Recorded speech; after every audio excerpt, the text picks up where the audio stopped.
គ្រូម្នាក់នេះរស់ដោយសារមាត់ងាប់ដោយសារមាត់ច្រេញខ្ញុំចេញវីដេអូឥឡូវច្រេញទៀត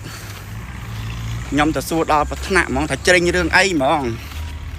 ណែអូនឯងទទួលស្គាល់ថាចេះច្រេញណាអូនឯងច្រេញបកណាបើដែរស្គាល់អូនឯងច្រេញបកណា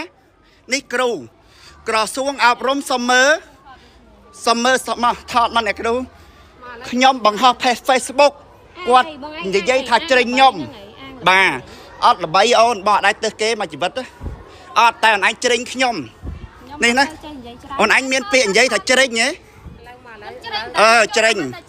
ញរឿងអីច្រេញរឿងអីមកចូលមើលខ្លួនឯងមក